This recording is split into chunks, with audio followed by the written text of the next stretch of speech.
da začnemo z vprašanjem, ki je prišlo preko četa, zastavlja ga Urša Blejc. Zanima jo, ali prihajajo ljudje k zobozdravniku do zdaj s slabšim stanjem zob, kje je to najbolj vidno, ali vsi sploh pridejo.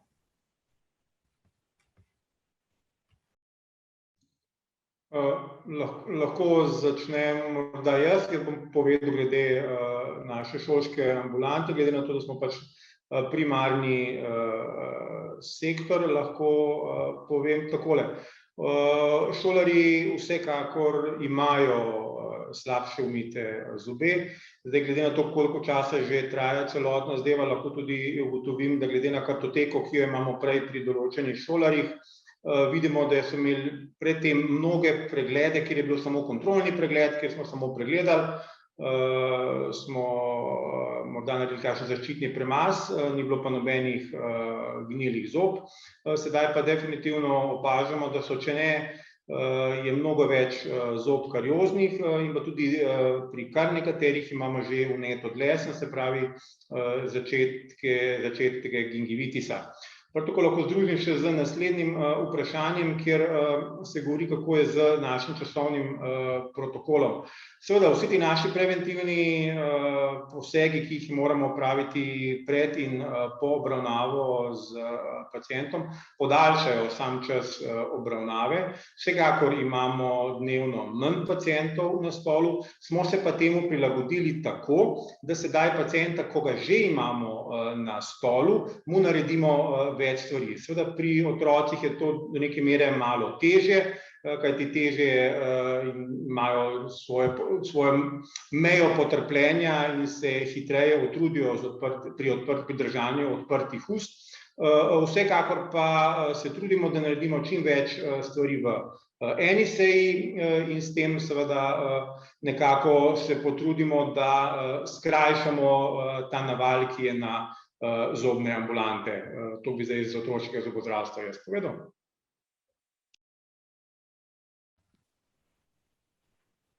Morda še jaz samo dopolnim. Pavlović, ja, lepo prosim.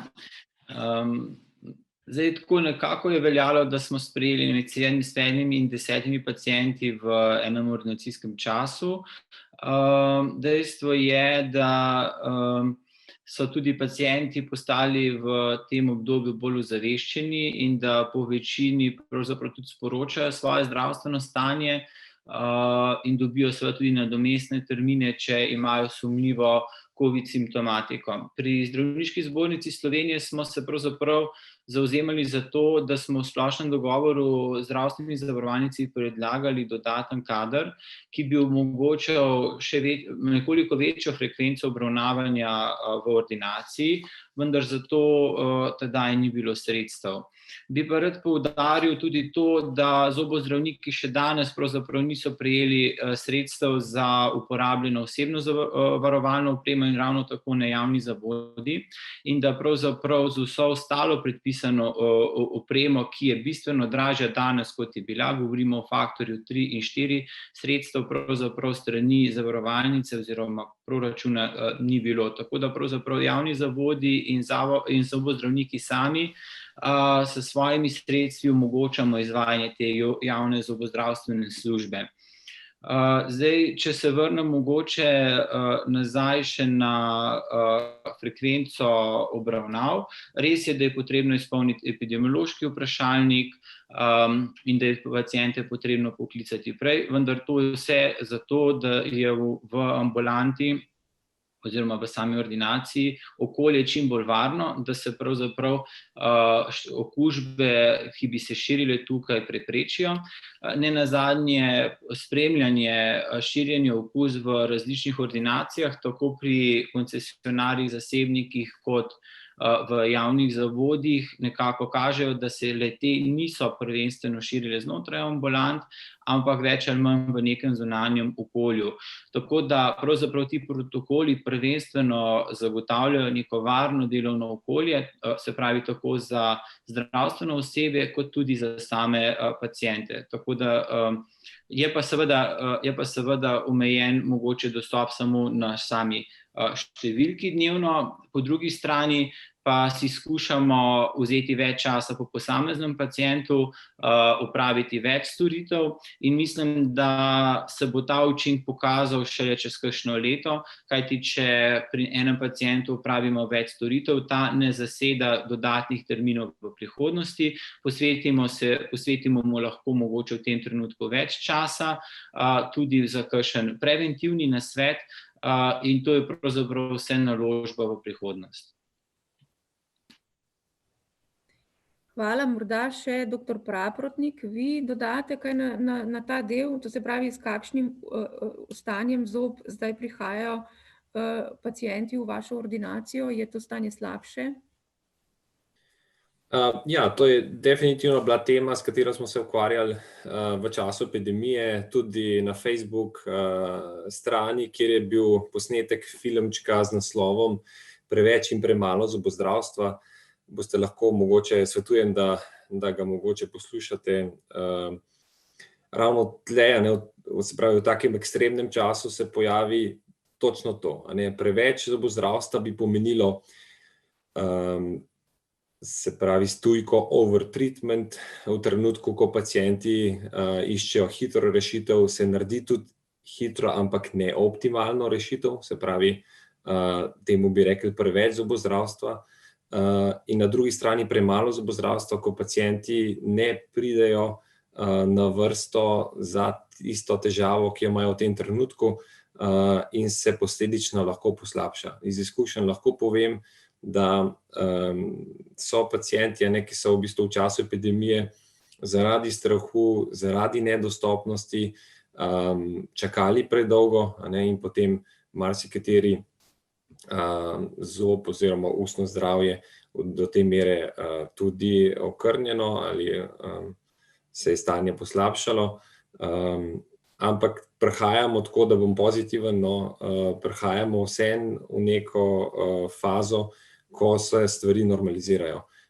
Imeli smo recimo zatišje, v času, ko je bilo prvič zobozdravstvo zaprto, potem v drugi fazi, ko se je še čakalo, kaj bo, kako bo to delo, do trenutka, ko je bil prevelik naval in pacienti niso prišli do svojih zobozdravnikov, in sedaj, ko se konec koncev uvaja nek nov način obravnave, ko se enemu pacientu posvetimo dalj časa bolje, tako kot je predsednik Krunoslav poudaril, bomo učinke tega novega načina obravnave, ko se lahko eni težavi posvetimo bolj, mogoče opazili čez kakšno leto.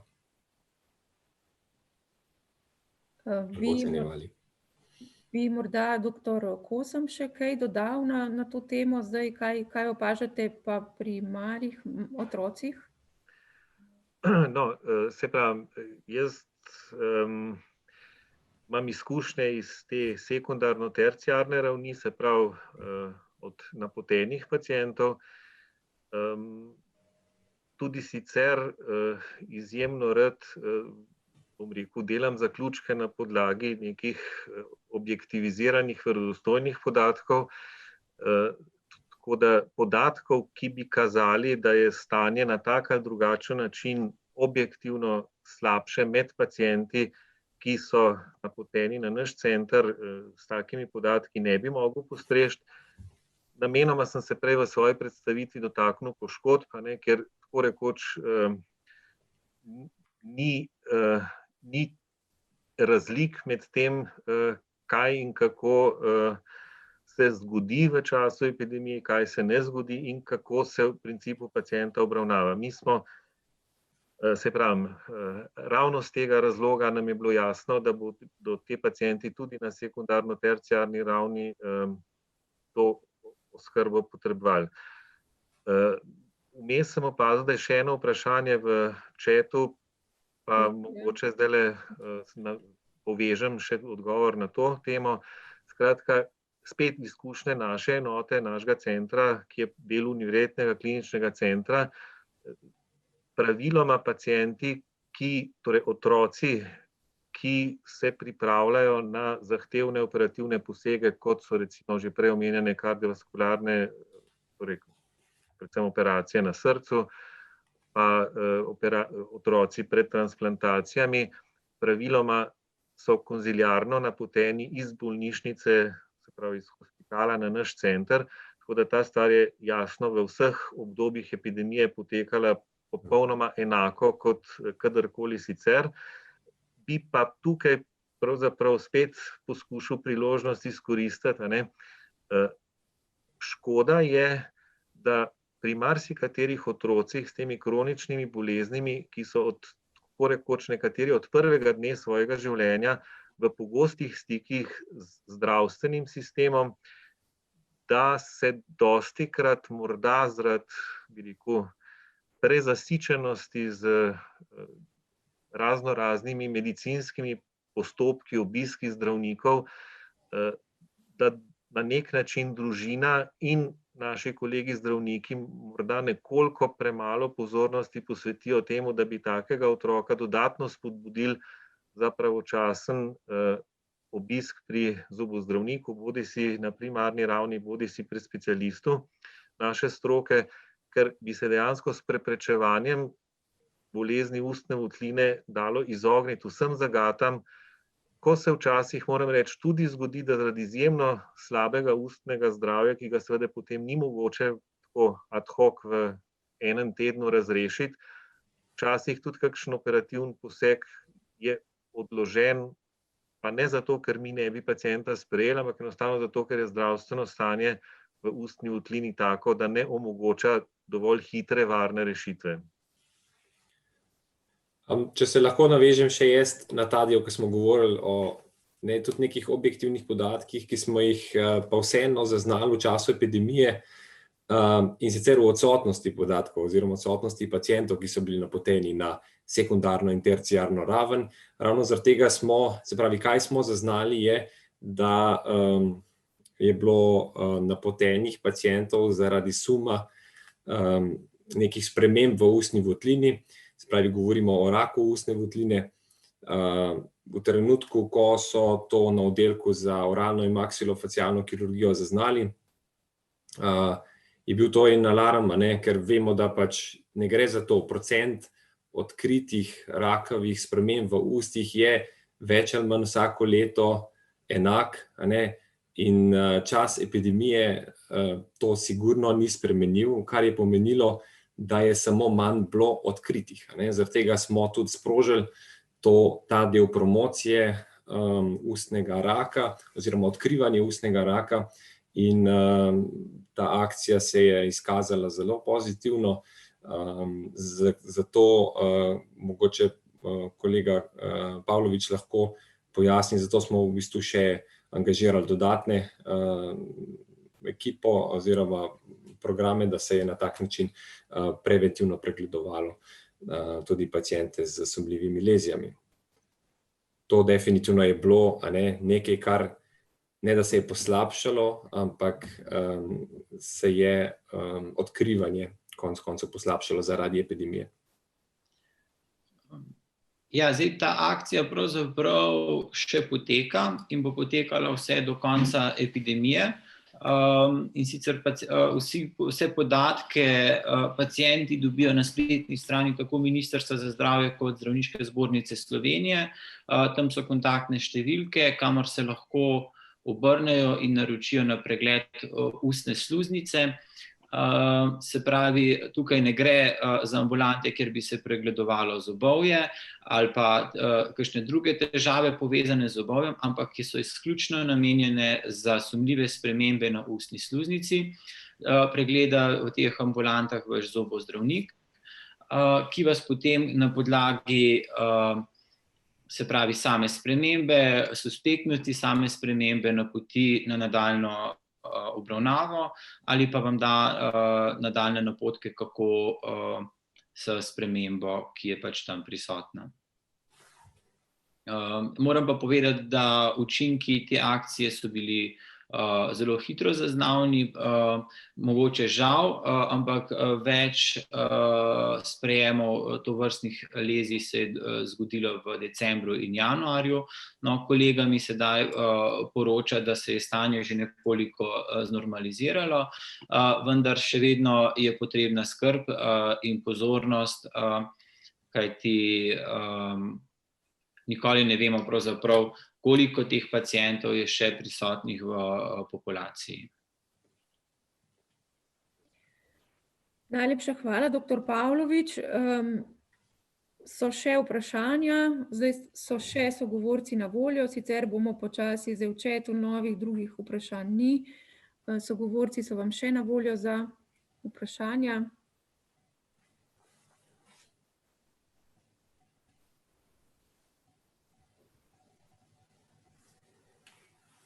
Če vprašanj ni,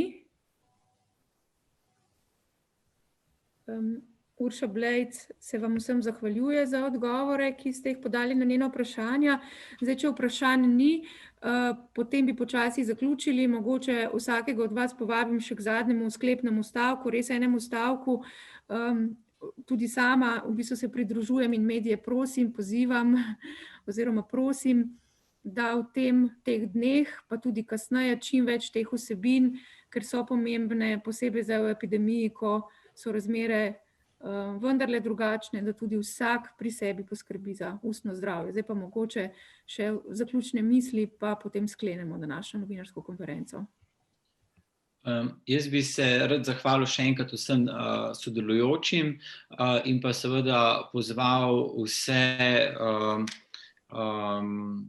se pravi prebivalce, da si ogledajo te spletne vsebine, da si ogledajo Facebook kanale. Tukaj bodo dobili številne podatke, ki bodo zelo uporabni.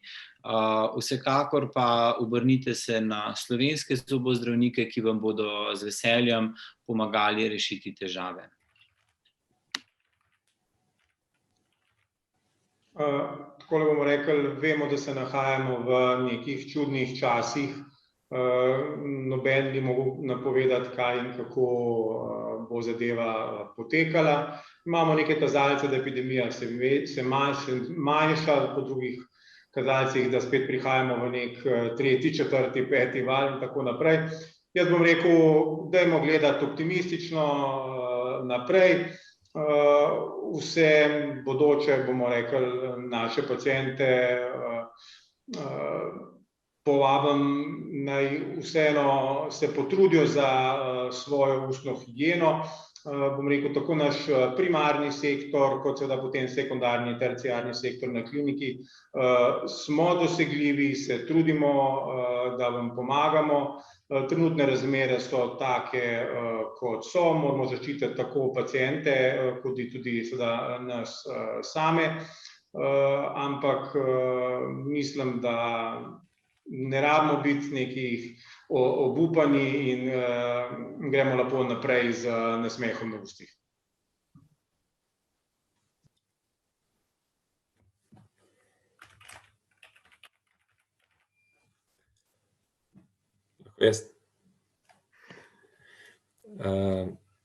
Zadnja misel. Tako, ta projekt je pokazal to, da oziroma smo se tudi slovenski zobozdravniki pokazali, izpostavili s tem namenom, da vam povemo, da se ne se nas bati, čeprav smo zobozdravniki to, kar smo, prav prijetno pri zobozdravniku nikoli ne bo.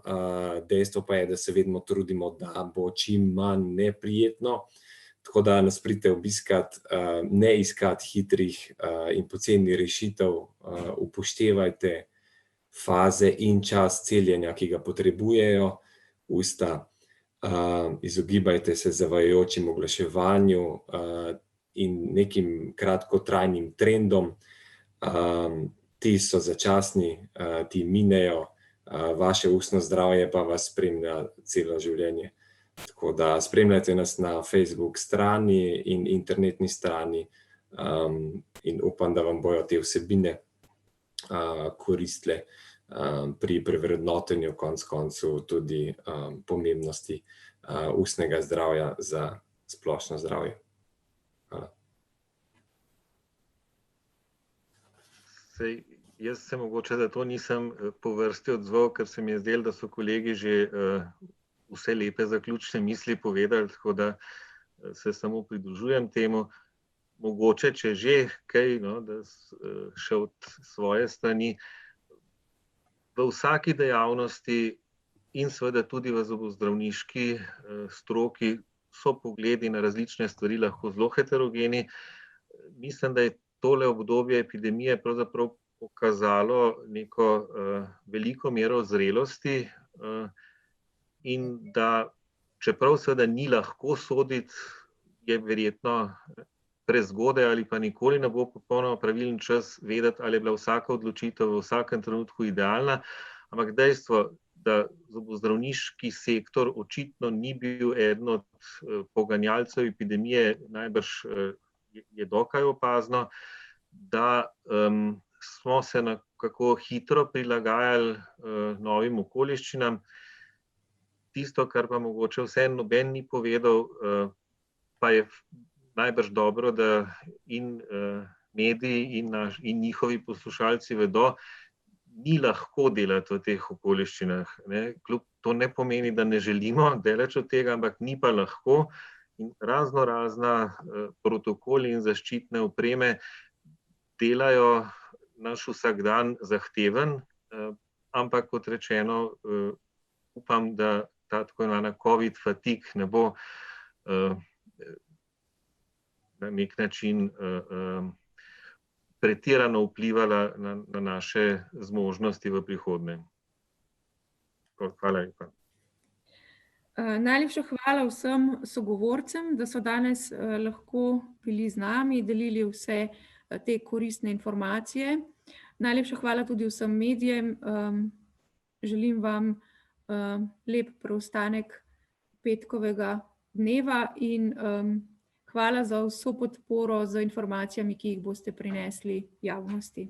Lep pozdrav.